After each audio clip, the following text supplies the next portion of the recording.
Imagine this. Two men walk into a quiet British town carrying one of the deadliest poisons ever created. What unfolds? Chaos erupts, lives in the town are uprooted, an innocent bystander loses her life. But something else happens too. A bungled spy operation inadvertently unveils one of Russia's best-kept secrets. It exposed the existence of Russia's elite assassination squad, Unit 29155. This is the incredible story of the Salisbury Poisonings. Hi, I'm Christo Grozev, an investigative journalist, and welcome to the first episode of our series on Unit 29155. If you caught the intro episode, you already know this is no ordinary military unit. It's Russia's Black Ops division. Assassinations, sabotage, chaos, that's their signature.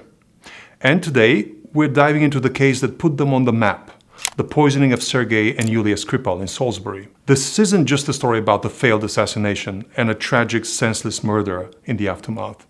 It's the story that started it all for me and my team, uncovering dozens of other GRE operations around the world. March 4th, 2018, Salisbury, England. It's a quiet Sunday afternoon in this historic cathedral town. Sergei Skripal and his daughter Yulia are seen walking through the city center. They stop at the restaurant for lunch, then head over to a nearby pub for drinks. By all appearances, it's just an ordinary day. But at 4:15 p.m., something goes terribly wrong. Sergei and Yulia are found slumped on a park bench near the Maltings shopping area. Passers-by notice them behaving strangely. Concerned, they call emergency services. When paramedics arrive, they initially suspect a drug overdose, but the symptoms don't add up. They're rushed to the hospital in critical condition. As doctors struggle to stabilize the Skripals, they realize this is no ordinary poisoning. Both patients show signs of severe neurotoxicity, with uncontrollable muscle spasms and respiratory failure. Blood tests reveal exposure to an unknown toxin. It's not until toxicologists at the UK Porton Down Defence Laboratory analyze the samples that the horrifying truth emerges. It is now clear that Mr. Skripal and his daughter were poisoned with a military-grade nerve agent of a type developed by Russia. This is part of a group of nerve agents known as Novichok. Based on the positive identification of this... A rare and highly lethal nerve agent developed by Soviet scientists during the Cold War. Novichok isn't something you can just buy on the black market. It's a military-grade chemical weapon, likely smuggled into the country for a targeted assassination. This revelation that Novichok was used sets off alarm bells, particularly when authorities realize who the victim is. Sergei Skripal is a former Russian double agent who worked for British intelligence in the 90s and until his arrest in Russia in 2004. Convicted of treason in Russia in 2006, Sergei had been released from prison in a large prisoner swap that took place in 2010 in my hometown, Vienna, between Russia and the West. He had lived in the UK ever since. And now he had been poisoned by a poison only made in Russia. Everyone suspected this was an assassination attempt by the Russian state. So while the Skripals fight for their lives in hospital, detectives scour the area for clues. Whoever had poisoned them was still on the run. Meanwhile, forensic teams discovered that Novichok was applied to the handle of Sergei Skripal's front door, a chillingly certain but irresponsibly dangerous method of delivery. So now we know the method of poisoning, but the UK police are struggling to identify any suspects. For months, we're left without any answers. And then things take a tragic turn. On June the 30th, 2018, two more citizens in Amesbury, a town neighboring Salisbury, are rushed to the hospital in critical condition. Their symptoms mirrored those of the Skripals. Police determine they were also poisoned by Novichok. Tragically, one of the two victims, Dawn Sturgis, passes away several days later. Her partner, Charlie Rowley, who had also been poisoned, eventually regains consciousness and thankfully survives. It turns out Rowley had found a small perfume bottle in a trash can and gifted it to Sturgis. He said in a later TV interview that the bottle was wrapped in a box of recognizable perfume brand. Sturgis became sick just 15 minutes after spraying the substance onto her wrists under the assumption that it was perfume. Not only was this an appalling and senseless death of an innocent woman, it was also a devastating consequence of the assassin's recklessness. But still, the UK police don't know who's to blame. It isn't until months later, in September, that the UK Metropolitan Police finally have a reliable lead. 6 months after the Skripals were poisoned, the police released the faces and names of two men they suspect to be the killers. They had captured these two men on CCTV footage around Salisbury, wandering suspiciously in the Skripals neighborhood on the day of the poisoning. Their behavior stands out. They aren't tourists, despite their later claims of sightseeing. Investigators tracked their movement back to London, where the men arrived on a flight from Moscow just 2 days earlier. The men were Ruslan Boshirov and Alexander Petrov. But the UK suspected these were fake identities, used to travel into the country. So they asked for the public's help in identifying them. Nothing I love more than a call for help by a major government. That means they have maxed out on all their intelligence resources. And we, at that time I was working with my colleagues and friends at Bellingcat, had a chance at showing that we can be better than spy agencies. So we started scouring the internet to see what open source data we could find on these two men.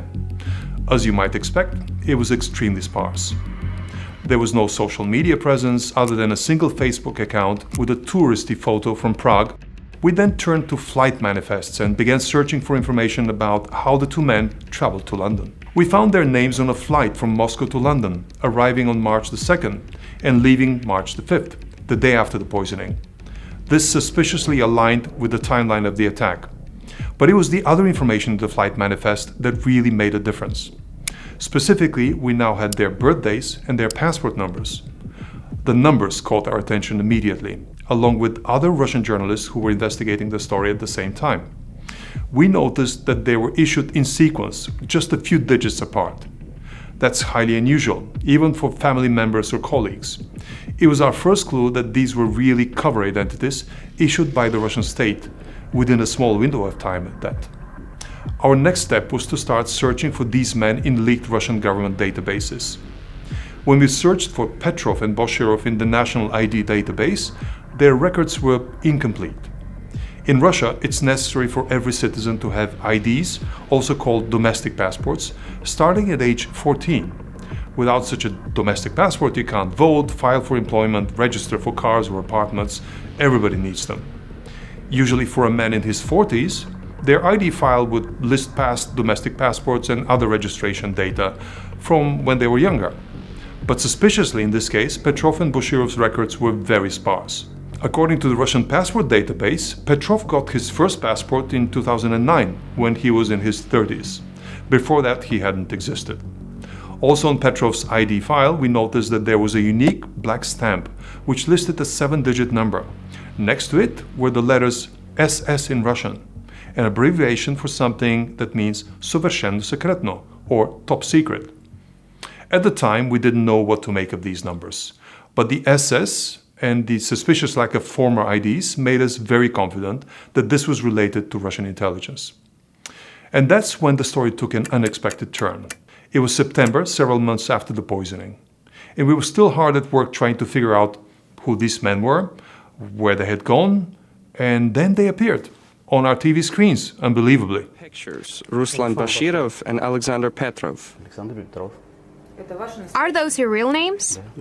Yes, they are our real names. There they were, featured on Russia's English news channel RT, Russia Today, giving an interview. The UK authorities had splashed their faces all over the news for weeks, and there they were, coming to defend themselves.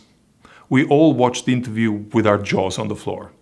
In it, the men who still claimed to be Russian, Boshirov and Petrov, insisted that they were just ordinary civilians, tourists, who had traveled to Salisbury to visit certain sites. Our friends had been suggesting for a long time that we visit this wonderful town.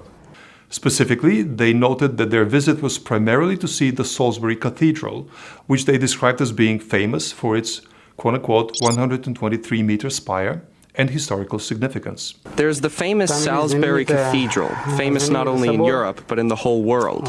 It's famous for its 123-meter spire.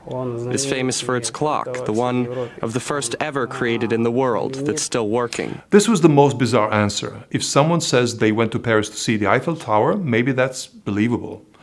Agra to see Taj Mahal? Sure, but to travel from Moscow to Salisbury to see a 123-meter spire on a church, it all felt like a pathetic cover story. When the interviewer asked why they had to come back the next day as well, they visited 2 days in a row, they said that the bad weather on the third day had affected their sightseeing plans, and they couldn't remember exactly what they did either day. They insisted it was all just a coincidence, and they had nothing to do with the poisoning of the former Russian double agent. We'd like if one day the real perpetrators are found and we're given an apology. In fact, just a day before that interview, President Putin had made a statement about the poisoning and the accusation against the two Russian men. He had said that they're just regular civilians, not criminals, and they should come forward and tell their story. Мы, конечно, посмотрели, что это за люди. Мы знаем, кто они такие уже, мы их нашли. Ну, надеюсь, что они сами появятся и сами себе расскажут. Это будет лучше для всех. Ну, ничего там особенного и криминального нет, уверяю вас. Но посмотрим в ближайшее время. For us, seeing this interview delivered on television and hearing Putin's defense of these men was such a shocking sequence of events that for a moment it made us wonder if maybe they were actually telling the truth. But it also motivated us even more to figure it out. The next day, we published our first investigation on the topic at Bellingcat. In it, we exposed our early findings about the men's passports, the close numbers they were issued, the suspicious markings, and their limited public history. We said that we highly suspected them of being connected to Russia's intelligence. After we published, our colleagues from Novaya Gazeta took the number found on Petrov's passport and realized it could be a phone number, and they decided to call it. Unbelievably, somebody picked up the line and said, "Ministry of Defense, how can I help you?" Now, this is one reason why I love open source communities. It is truly a team of people around the world trying to put our brains together to crack these puzzles, and in this case, discover who was responsible for this tragic crime. But back to the investigation. Our next step was to try and figure out who these men really were, now that we were sufficiently suspicious that they were Russian spies. Nothing turned up when we did a reverse face search on them. The addresses they were registered to in Moscow led us to people that had never heard of them. And they had no phone numbers registered to them either. So we were confident these weren't their real names. Instead of searching for the identities we'd been given, we decided to take a deductive approach. We asked questions like, where would people like this have gone to school? Some sort of spy school that stands out? What circles would they have been in? Using their estimated ages, we hypothesized that they might have attended military academies around the early 2000s. We could see from their travel records that they had traveled around Europe a lot in the past few years, which would mean that if they were agents, they were quite active ones, probably elite operatives, if they were sent to missions so frequently. We then narrowed the list of military academies to look at the most elite ones. A former security officer in Russia, now living in the West, told us about one elite training school that was particularly big at the turn of the century. It was called the Far Eastern Military Academy, also known as VOKU.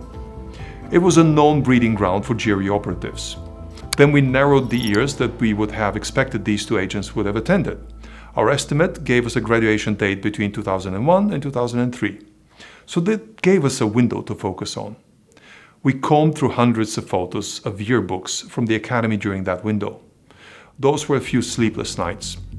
We then found a possible match to Boshirov in an undated photo titled "Alumni from the School on Assignment in Chechnya."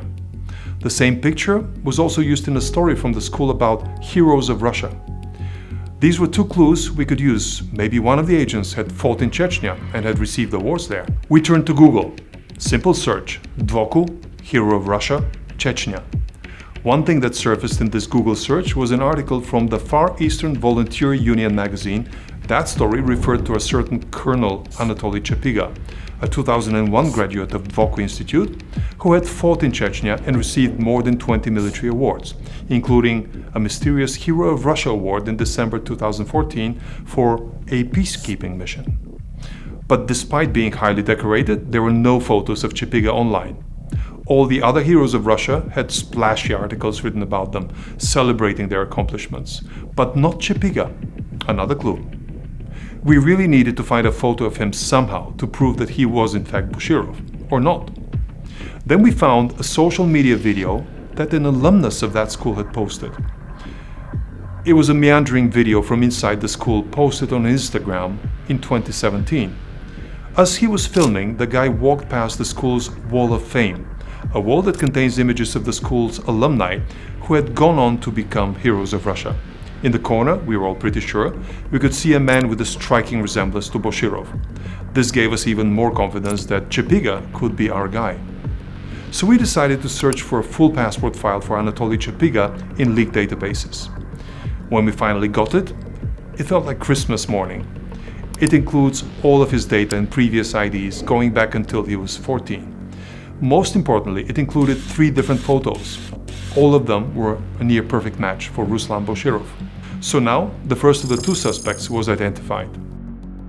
Subscribe to watch part 2 of this video, where we'll explain how we identified the second agent and the tragic consequences that followed their trip to Salisbury.